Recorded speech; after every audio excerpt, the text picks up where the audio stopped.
Bismillahirrahmanirrahim. Assalamualaikum warahmatullahi wabarakatuh. Halo semuanya, perkenalkan nama saya Rina Karina. Saya dari kelas manajemen pendidikan Islam. Baik, di sini saya akan menjelaskan tentang hardware. Apa sih itu hardware? Nah, hardware adalah semua jenis komponen pada komputer yang memiliki bentuk fisik, bisa dilihat dan dirasakan. Jadi, dapat dikatakan pengertian hardware dalam sistem komputer adalah alat fisik komputer yang gunanya untuk melakukan beberapa proses seperti input, output, dan proses. Ciri-ciri hardware. Nah, beberapa ciri-ciri hardware. Yang pertama itu ada memiliki bentuk fisik. Salah satu perbedaan software dan hardware adalah bentuknya.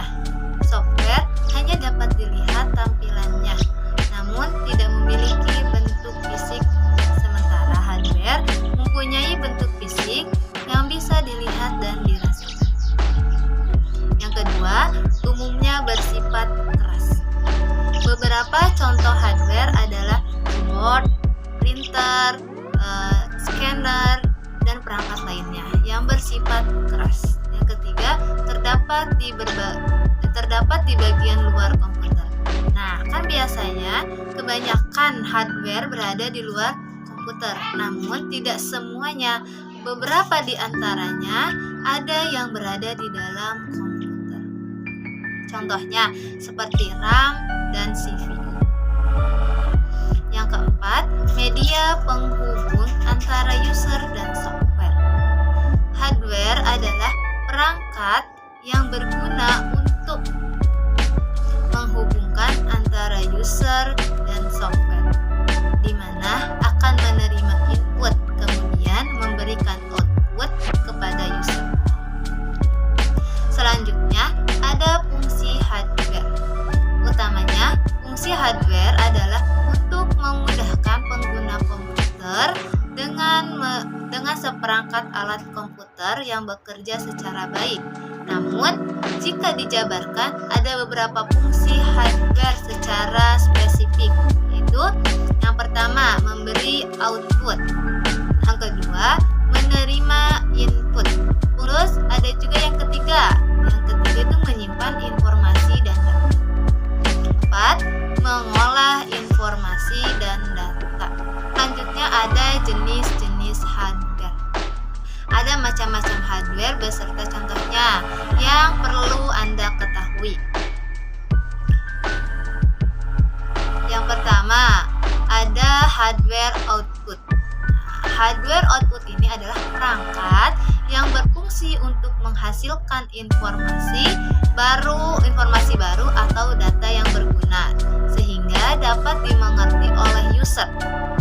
Nah, informasi baru tersebut dikeluarkan melalui perangkat lain seperti monitor, printer, dan speaker.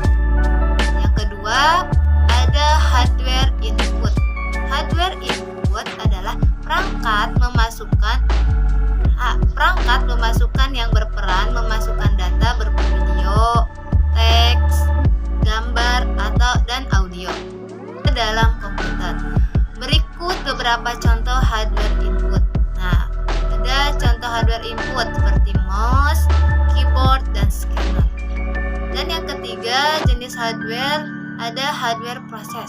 Hardware proses atau proses hardware adalah perangkat yang berguna untuk memproses data dan mengolahnya pada komputer.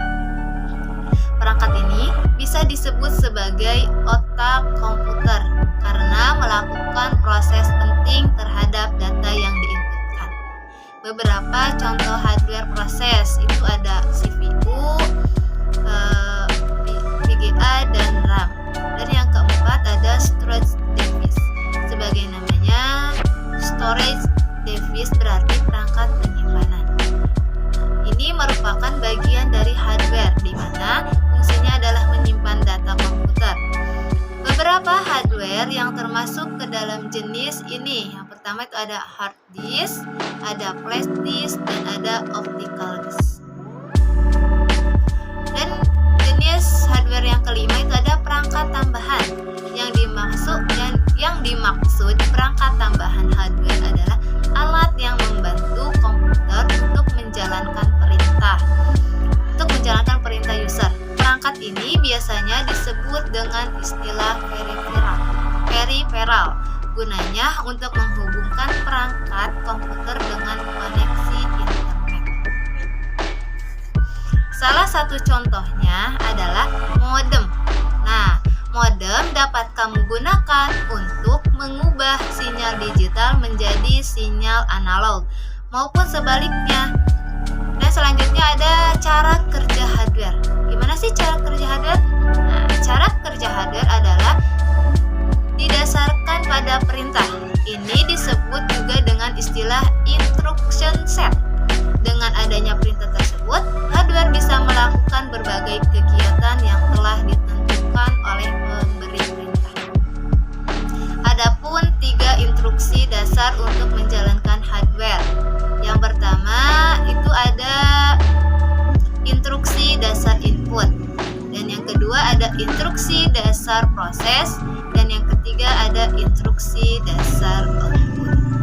Nah, demikian dari ulasan yang tadi telah saya jelaskan, dapat dipahami bahwa suatu komputer tidak akan bisa beroperasi secara normal tanpa adanya hardware. Oleh karena itu, penting bagi kamu merawat komponen-komponen hardware agar tetap dapat bekerja sesuai fungsinya. Cukup sekian dari saya. Mohon maaf jika ada kesalahan. Wassalamualaikum warahmatullahi wabarakatuh.